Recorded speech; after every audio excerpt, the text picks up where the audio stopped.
আসসালামু আলাইকুম। কানিজ ফাতেমা লোপা আমন্ত্রণ জানাচ্ছি এনটিভির মধ্যাহ্নের খবরে। রাজধানী শহর সারা দেশে বইছে মৃদু শৈত্যপ্রবাহ, শীতে কাবু সাধারণ মানুষ। আজ দেশের সর্বনিম্ন 8.4 ডিগ্রি সেলসিয়াস তাপমাত্রা রেকর্ড করা হয়েছে পঞ্চগড়ের তেঁতুলিয়ায়। তেঁতুলিয়ায় শীতের দাপটের পাশাপাশি বৃষ্টির মতো ঝরছে কুয়াশা, কনকনে শীত আর হিমেল বাতাসে কাবু সাধারণ মানুষ। রাস্তাঘাট অনেকটা জনশূন্য, দেখা নেই সূর্যের। প্রয়োজন ছাড়া কেউ ঘর থেকে বের হচ্ছেন না, যানবাহন চলছে হেডলাইট জ্বালিয়ে। দিনাজপুরেও বেড়েছে শীতের তীব্রতা, ভোর থেকে দুপুর পর্যন্ত কুয়াশার চাদরে ঢাকা থাকছে চারিদিক। শীতে জুবুথুবু সাধারণ মানুষ, গরম কাপড়ের অভাবে দুর্ভোগে ছিন্নমূল ও খেটে খাওয়া মানুষেরা। নীলফামারী ঘন কুয়াশায় ঢাকা পড়েছে। হিমেল বাতাসে উত্তরের এ জেলায় দিন দিন বাড়ছে শীতের তীব্রতা। সৈয়দপুর বিমানবন্দরে বিঘ্নিত হচ্ছে বিমান চলাচল। নওগাঁয় শীতের দাপট ও কুয়াশায় স্বাভাবিক জীবনযাত্রা ব্যাহত হয়ে পড়েছে। সকাল থেকে রাত পর্যন্ত কুয়াশায় ঢাকা থাকছে পুরো জেলা। গরম কাপড়ের অভাবে বিপাকে পড়েছেন নিম্ন আয়ের মানুষজন।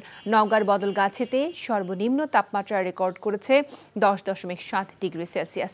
এছাড়া মৌলভীবাজার, সিরাজগঞ্জ, নাটোর সহ উত্তরাঞ্চলের বেশিরভাগ জেলায় জেঁকে বসেছে শীত। তবে বেলা বাড়ার সাথে সাথে পরিস্থিতি কিছুটা উন্নতি হতে থাকে। উত্তরাঞ্চলে কমছে তাপমাত্রা। শীতের খবর জানাতে যাচ্ছে দিনাজপুরে, সেখানে আছেন স্টাফ করেসপন্ডেন্ট ফারুক হোসেন। ফারুক, আজকে জেলার তাপমাত্রার সার্বিক পরিস্থিতি কেমন দেখতে পাচ্ছেন?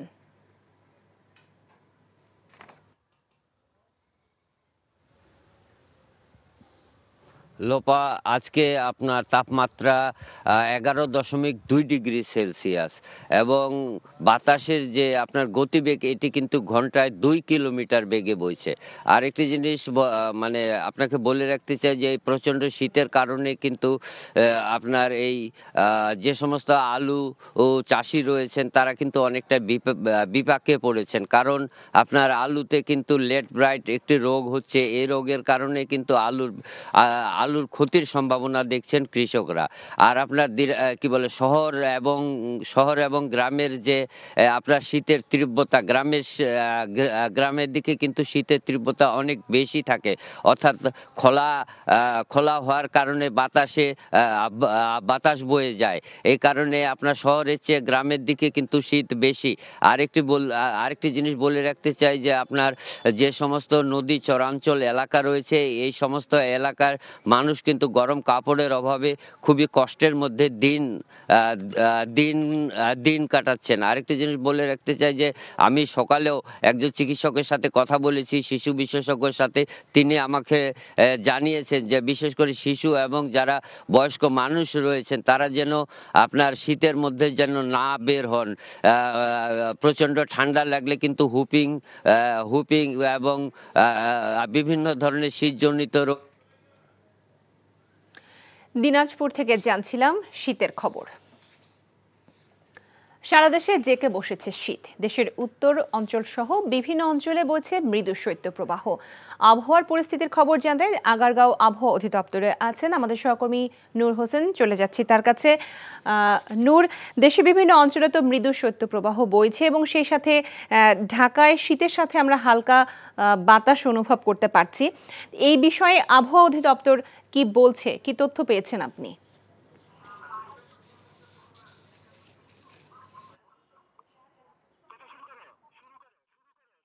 একটু আগে আমরা আবহাওয়াবিদ বজ্র রশিদের সঙ্গে কথা বলেছি। তিনি বলেছেন আজকে সারা দেশে যে তাপমাত্রা রয়েছে আগামীকাল এবং পরশু, অর্থাৎ আগামী 2 দিনে তাপমাত্রা আরও কিছুটা কমতে পারে, যার কারণে দেশের বিভিন্ন অঞ্চলে শীতের যে তীব্রতা সেটি আরও বাড়তে পারে। তবে তারপরে 3-4 দিন সারা দেশের মানুষের কাছেই স্বস্তি আসবে, তাপমাত্রার পরিমাণ কিছুটা বাড়বে।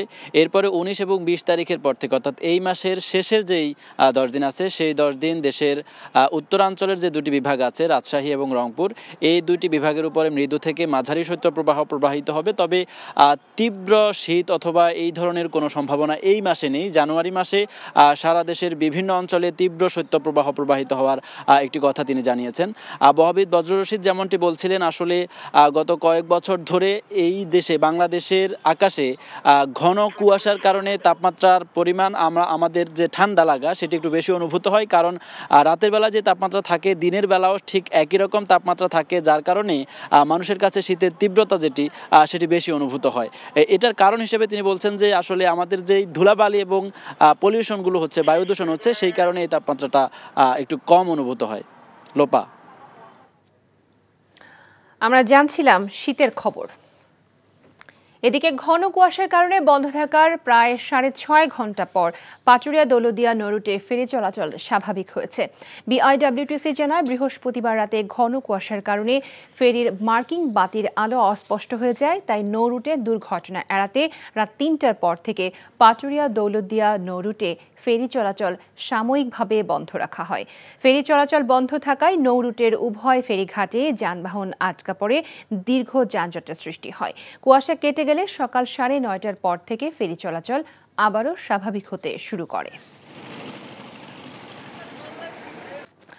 ভোজ্য তেলের দাম লিটার প্রতি 8 টাকা বাড়ানো হয়েছে। বাজারগুলো সয়াবিন তেলের সরবরাহ স্বাভাবিক হলো কিনা সে খবর জানাচ্ছেন আমাদের সহকর্মী মেজবা হাসান।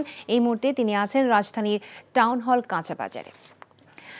মেজবা, বাজারগুলোতে ভোজ্য তেলের সরবরাহের কি অবস্থা এই মুহূর্তে সেটি আমাদের জানাবেন, এবং ক্রেতারা কি তাদের চাহিদা মতো ভোজ্য তেল পাচ্ছেন কিনা সে নিয়ে কি তথ্য আছে আপনার কাছে?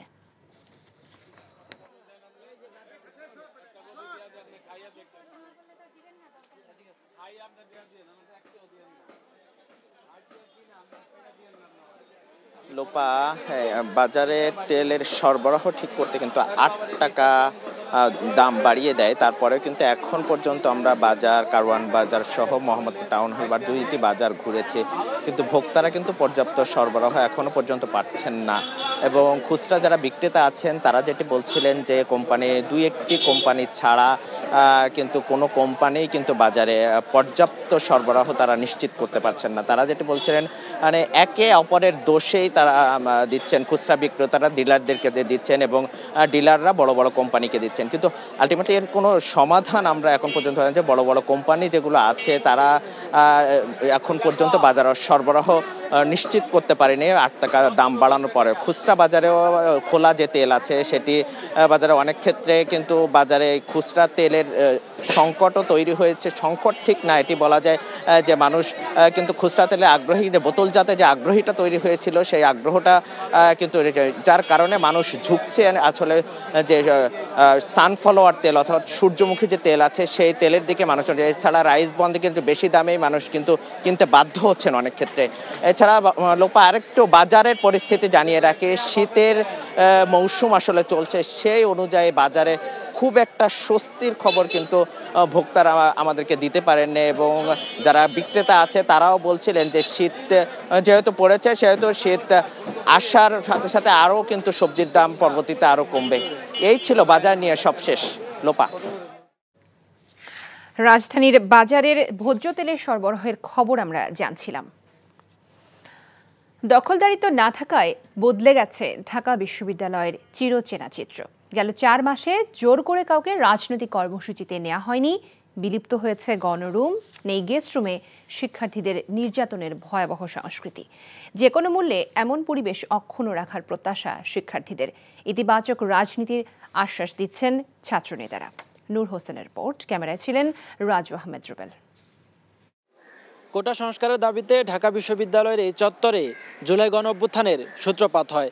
তারপর বহু সংগ্রাম আর ত্যাগের সাক্ষী হয় গোটা পৃথিবী। হাজারো শহীদের রক্তে বিধৌত হয় এদেশের মাটি। নতুন বাংলাদেশ পায় 18 কোটি মানুষ। তবে কতটা পরিবর্তন এসেছে এই ক্যাম্পাসে?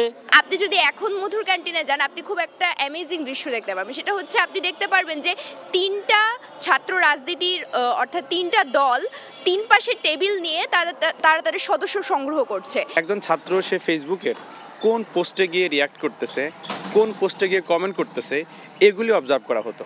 এগুলো অবজার্ভ করে ফাইন্ড আউট করা হতো যে আসলে এই ছাত্রটা সে কোন মতাদর্শ লালন করে।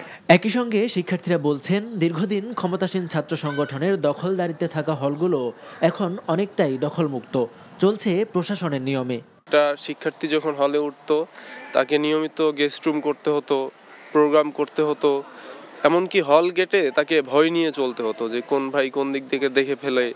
তবে ক্যান্টিনে খাবারের মানসহ বেশ কিছু ইস্যুতে এখনও অসন্তোষ আছে শিক্ষার্থীদের মাঝে, যে কারণে বিশ্ববিদ্যালয়ের ছাত্র রাজনীতির আমূল সংস্কার চান সাধারণ ছাত্রছাত্রী সহ ছাত্র সংগঠনের নেতাকর্মীরাও। ছাত্রলীগের গত 15.5 বছরের দখলদারিত্ব এবং একই সাথে একটি নেতিবাচক রাজনীতিকে বিলুপ্ত করে 21 শতক উপযোগী একটি মেধাভিত্তিক ছাত্র রাজনীতি বিনির্মাণ করার জন্য এবং সেখানে সাধারণ শিক্ষার্থীদের স্বার্থকে প্রাধান্য দিয়ে কাজ করতে বাংলাদেশ জাতীয়তাবাদী ছাত্রদল বদ্ধপরিকর। যদি ক্যাম্পাসে ছাত্র সংগঠনগুলো ফাংশন করতে হয় এবং আসলেই তাদের দীর্ঘমেয়াদে নিজেদের কথা ভাবতে হয়, ছাত্রদের কাছে নিজেদের গ্রহণযোগ্য করে তুলতে হয়, তাহলে আসলে ক্যাম্পাসের সমস্যাগুলো নিয়ে তাদের কাজ করতে হবে। শুধু দখলদারিত্ব নয়, সব অনিয়ম এবং সন্ত্রাসমুক্ত নিরাপদ ক্যাম্পাস গড়ে তুলতে শিক্ষার্থীদের পাশে থাকার প্রত্যয় ব্যক্ত করছেন ছাত্র সংগঠনগুলোর নেতারা। 15 বছরে একটা বড় প্রজন্ম তৈরি হয়ে গেছে, যে প্রজন্ম কোনো সময়ই ছাত্র রাজনীতির ভালো দিকটা দেখেনি। যৌক্তিক সংস্কার যেগুলো হওয়া দরকার, ছাত্র বান্ধব, এটা যদি না নিয়ে আসে তাহলে আমার মনে হয় যে ছাত্র শিবিরের মতো একটা ছাত্র সংগঠন বা 2-4টা ছাত্র সংগঠনই পুরো ছাত্র জনতার ভিতরের ভয়টাকে দূর করতে খুব একটা পারবে বলে আমার মনে হয় না। সৌহার্দ্য, সহনশীলতা সহ ভিন্নমত গ্রহণ করার মানসিকতা নিয়ে সুস্থ ধারার রাজনৈতিক চর্চার মধ্য দিয়ে শিক্ষার সুষ্ঠু পরিবেশ তৈরি হবে এমন প্রত্যাশা শিক্ষার্থীদের। নূর হোসেন, এনটিভি নিউজ, ঢাকা। সমুদ্র সৈকতের পর এবার ঢাকায় প্রদর্শিত হচ্ছে চ্যাম্পিয়ন্স ট্রফি। এই মুহূর্তে চ্যাম্পিয়ন্স ট্রফি অবস্থান করছে মিরপুর শেরেবাংলা জাতীয় ক্রিকেট স্টেডিয়ামে। সেখানে আছেন আমাদের সহকর্মী নিলয় মজুমদার, তার কাছে আমরা চলে যাচ্ছি। নিলয়, ক্রিকেটাররা আজ সান্নিধ্য পাবেন চ্যাম্পিয়ন্স ট্রফির, এবং কারা কারা এসেছেন এই চ্যাম্পিয়ন্স ট্রফি দেখতে?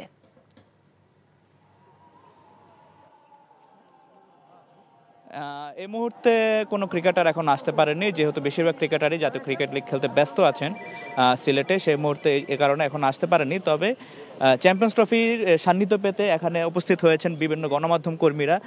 আপনারা দেখতে পাচ্ছেন বিভিন্ন গণমাধ্যম কর্মীরা এখন উপস্থিত আছেন এবং বেলা 1টা পর্যন্ত এখানে দেখানো হবে চ্যাম্পিয়ন্স ট্রফি এবং এরপরে এটা এখানে বোর্ড কর্মকর্তারা এখানে আসবেন এবং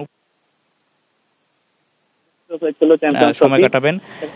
বাংলাদেশ আসার পর প্রথম কক্সবাজারে প্রদর্শিত হয়েছিল চ্যাম্পিয়ন্স, সেখান থেকে ঢাকায় আনা হয় বসুন্ধরা সিটি কমপ্লেক্সে। গতকাল দর্শকরা তার সাথে সময় কাটিয়েছেন সকাল 11টা থেকে রাত 8টা পর্যন্ত।